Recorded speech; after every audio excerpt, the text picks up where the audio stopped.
अच्छा लगा सुबह चेयर से भी नेहरू जी याद आए, स्वर्गीय राजीव गांधी जी याद आए, मैं मुगल बादशाह भी याद आ गए, बस अटल बिहारी वाजपेयी याद नहीं आए। तो कत्ल भी करते करे तो चू नहीं होती है, माँ भी भरते हैं तो हो जाते हैं बदनाम। तो माइक वहां से बंद नहीं होता है तो वहां से स्वर्गीय इंदिरा गांधी जी को गाली दिया जाता है, नेहरू जी को गाली दिया जाता है, माइक ऑफ होना भूल जाते हैं और इधर से कोई भी बोलता है तो माइक ऑफ हो जाता है। इस सदन को जानने का अधिकार है कि आखिर आपने इस सदन के माइक को किसके हाथ में दे रखा है। माननीय गृह मंत्री जी, माननीय प्रधानमंत्री जी जब कहीं गए थे तो उन्होंने कहा था आज से पहले हमें भारतीय होने में, भारतीय कहने में शर्म आता था। आपको शर्म आता था क्या गृह मंत्री जी? आपको शर्म आता था क्या माननीय संसदीय कार्य मंत्री? माननीय राजीव राय जी, आप चेयर को एड्रेस कीजिए। चलिए आप ही को एड्रेस करते रहे सर। चेयर को एड्रेस कीजिए।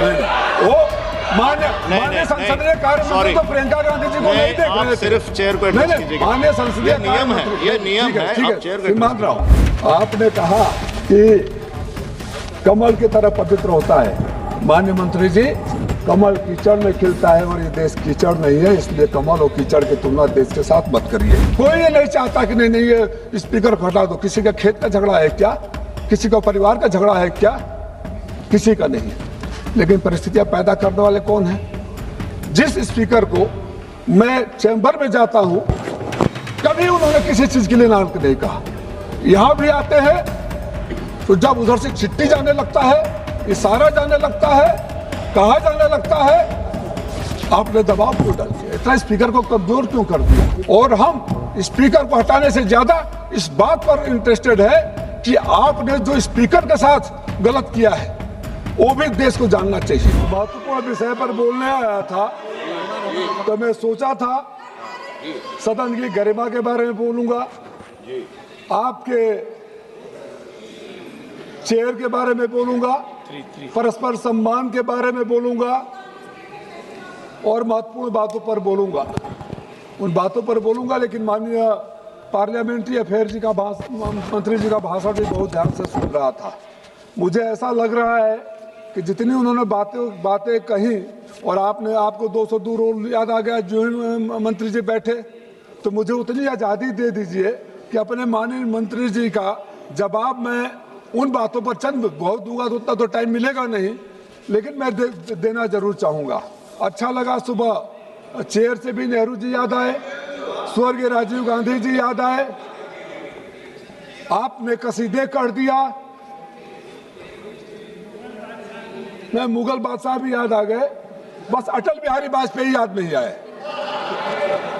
अरे मैं तो जब से इस उम्मीद में कि एक दिन इस पवित्र हाउस में आऊंगा, स्वर्गीय चंद्रशेखर जी, मेरे गुरु जनेश्वर मिश्रा जी, श्रद्धेय नेताजी जिनके चरणों में रहा और अटल जी का भाषण सुन सुनकर सीखते रहा हूं।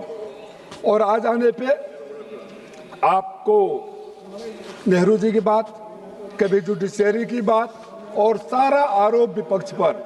माननीय मंत्री जी, आप बहुत वरिष्ठ हैं। इसी सदन में जुडिशरी के बारे में स्वर्गीय अटल बिहारी वाजपेयी अरुण जेटली जी ने क्या बोला था, उस भाषण को कोट करूं या आपको याद रहेगा? तो जब अरुण जेटली जी आइवरी टावर में नहीं रहते, अगर बहुत बड़ी बातें कह दिए तो जुडिशरी का सम्मान कर रहे थे, तो कत्ल भी करते करे तो चू नहीं होती है, माँ भी भरते हैं तो हो जाते हैं बदनाम। ये कैसे चलेगा सर? आपने एलओपी के विदेश जाने पर वो सवाल उठाया, सही है। मैं व्यक्तिगत रूप से मानता हूं कि एलओपी जितने ज्यादा इस हाउस में रहें उतने ज्यादा इंटरवेन करने का मौका मिले। लेकिन जो बात माइक वाली आती है सर, मैं आपके चेयर पर पूरा भरोसा करता हूं। मैं कोई ऐसी धृष्टता नहीं करूंगा कि उस चेयर पर बैठने वाले माननीय ओम बिरला जी हो या आप हो या कोई हो जिस पर उंगली उठे। लेकिन मैं ये जरूर तो जानना चाहूंगा कि माइक वहां से बंद नहीं होता है तो वहां से स्वर्गीय इंदिरा गांधी जी को गाली दिया जाता है, नेहरू जी को गाली दिया जाता है, माइक ऑफ होना भूल जाते हैं और इधर से कोई भी बोलता है तो माइक ऑफ हो जाता है। इस सदन को जानने का अधिकार है कि आखिर आपने इस सदन के माइक को किसके हाथ में दे रखा है। हम मानते हैं एलओपी जाकर विदेश में क्या कहे, सहमत असहमत, आप किस कॉन्टेक्स्ट में कहे सही हो जाता है। माननीय गृह मंत्री जी, माननीय संसदीय मंत्री जी और एक हमारे रेल राज्य मंत्री जी हैं, इनके तो परिवार भी शहीद हुआ है देश के लिए। माननीय प्रधानमंत्री जी जब कहीं गए थे तो उन्होंने कहा था आज से पहले हमें भारतीय होने में, भारतीय कहने में शर्म आता था। आपको शर्म आता था क्या गृह मंत्री जी? आपको शर्म आता था क्या माननीय संसदीय कार्य मंत्री जी? माननीय राजीव राय जी, आप चेयर को एड्रेस कीजिए। चलिए आप ही को एड्रेस करते रहे सर। चेयर को एड्रेस कीजिए। वो माननीय संसदीय कार्य मंत्री तो प्रियंका गांधी जी को नहीं देख रहे थे। सिर्फ चेयर को एड्रेस कीजिए। माननीय संसदीय नियम है, ये नियम है। आप चेयर को मान रहा हूँ, आई एम बिल्डिंग। बस ये आपको याद दिलाना चाहता हूँ कि माननीय संसदीय कार्य मंत्री प्रियंका गांधी जी को नहीं देख रहे थे, बस इतना कहना चाहता हूँ सर। सबसे पहले बहुत सारी बातें हैं, एक एक करके आएंगे। आपने कहा कि एलओपी ने अरुणाचल प्रदेश के बारे में हो, तब के तत्कालीन रक्षा मंत्री जी ने क्या कहा था। आपके ही भारतीय जनता पार्टी के सांसद, अगर मैं सही हूँ, मैं हाउस में नहीं था, वरिष्ठ लोग थे, अरुणाचल के सांसद कहते थे रोज चीन हमारे देश में घुस रहा है। रिकॉर्ड निकाल कर देख लीजिए, गलत होगा तो मैं सदन में खड़ा होकर माफी मांग लूंगा। आपके ही सांसद ने कई बार कहा, तो आपके सांसद गलत बोलते तो आप उनके ऊपर कार्रवाई करते। आपने कहा कि कमल की तरह पवित्र होता है। माननीय मंत्री जी, कमल कीचड़ में खिलता है और ये देश कीचड़ नहीं है, इसलिए कमल और कीचड़ की तुलना देश के साथ मत करिए। अमेरिका के बारे में भी, अब अमेरिका के बारे में न बोला जाए, अमेरिका के बारे में बहस करनी थी तब तो हम चिल्लाते रहे, आपने बहस नहीं किया। इस सदन में जब दिल्ली गैस का चैम्बर बन गया था, लोगों का दम घुट रहा था, तो आपने वंदे मातरम पर बहस शुरू करा दिया, ये सोचकर के राष्ट्रभक्त हो जाएंगे। और हम पूछते रहे कि 5 लोगों का नाम बता दो जो वंदे मातरम का अगर गोली खाए हो, जेल गए हो, फांसी पर चढ़े हो। कोई नहीं, हर चीज आप लेना चाहते हैं। मैं विषय पर आऊंगा माननीय अध्यक्ष जी। सर्वप्रथम मैं लोकसभा के अध्यक्ष के इस गरिमामयी पद के प्रति अपनी गहरी आस्था व्यक्त करता हूं, सम्मान व्यक्त करता हूं। अध्यक्ष केवल इस सदन का पीठासीन अधिकारी नहीं है, बल्कि एक गंभीर परंपराओं, विशेषाधिकारों के संरक्षक है। और मैं व्यक्तिगत रूप से भी, मैं बात आगे बढ़ाऊं उससे पहले स्पष्ट कर दूं, हाँ, व्यक्तिगत रूप से भी माननीय ओम बिरला जी का को बहुत ही बेहतर इंसान समझता हूं। आप कह रहे थे कि इतने 0 आवर में दिया गया, इतने सप्लीमेंट्री क्वेश्चन दिया गया, इतनी बार बोलने का मौका दिया गया। मैं मंत्री जी मानता हूं, मैं भी एक आध अवसरों पर सच को बोलना चाहिए, सच को बोलना भी बहादुरी और हिम्मत का काम होता है। एक आध अवसरों पर भी मैं भी माननीय स्पीकर साहब के चैम्बर में गया और कहा कि मुझे लोकसभा में बड़ी विषम परिस्थिति है, मुझे बोलने का मौका चाहिए, और वो स्पीकर जी ने मुझे मौका दिया, इसके लिए मैं उनका आभार व्यक्त करता हूँ। तो क्या सदन में इस बात पर नो कॉन्फिडेंस मोशन आया है क्या कि आपने 0 आवर में मौका नहीं दिया, सप्लीमेंट्री में मौका नहीं दिया? किस विषय पर आया है?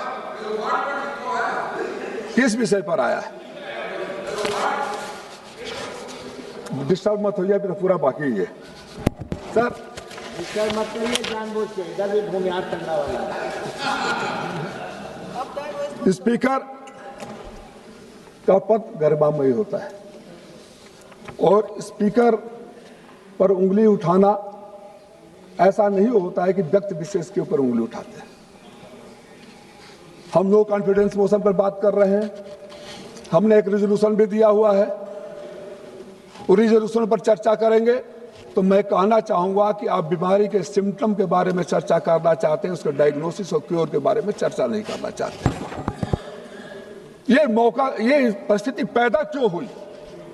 आपने कभी सोचा है ये हालात पैदा क्यों? मैं जानता हूं, चाहे इधर के हो चाहे उधर के हो, कोई खुश नहीं है, कोई ये नहीं चाहता कि नहीं ये स्पीकर को हटा दो। किसी का खेत का झगड़ा है क्या? किसी का परिवार का झगड़ा है क्या? किसी का नहीं है। लेकिन परिस्थितियां पैदा करने वाले कौन है? जिस स्पीकर को मैं चैम्बर में जाता हूं, कभी उन्होंने किसी चीज के लिए नाम नहीं कहा। यहां भी आते हैं तो जब उधर से चिट्ठी जाने लगता है, इशारा जाने लगता है, कहा जाने लगता है, आपने दबाव क्यों डाल दिया? इतना स्पीकर को कमजोर क्यों कर दिया? बिल्कुल ठीक। स्पीकर को इतना कमजोर क्यों कर दिया? स्पीकर की संस्था को कमजोर करने की जिम्मेदारी आपकी है, आप इसके लिए जिम्मेदार हैं। और हम स्पीकर को हटाने से ज्यादा इस बात पर इंटरेस्टेड है कि आपने जो स्पीकर के साथ गलत किया है वो भी देश को जानना चाहिए। 2019 से आपने डिप्टी स्पीकर उनको नहीं दिया, आपने अकेले उनको छोड़ दिया, 9 लोगों को पैनल में डाल दिया। और बुरा नहीं माने, मैं किसी का प्रत्यपान नहीं बोलना चाहता हूं, किसी का प्रत्यपान नहीं बोलता हूं। 9 लोगों में बहुत सारे लोग ऐसे भी आते हैं जिनको देखकर ऐसा लगता है कि माननीय ओम बिरला जी कब चेयर पर बैठे, उनकी बातों को सुनकर। अच्छा हुआ, अब मैं उसके आगे नहीं बोलूंगा। सर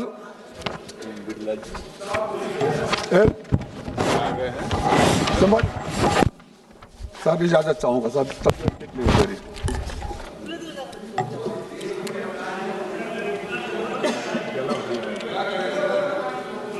आपके दुआएं काम नहीं आएगी, आप ही के लिए मैं आया हूं। गृह मंत्री जी भी मुस्कुरा रहे हैं, अब मत बोलिएगा कि गृह मंत्री जी को क्यों देख रहे हैं। सर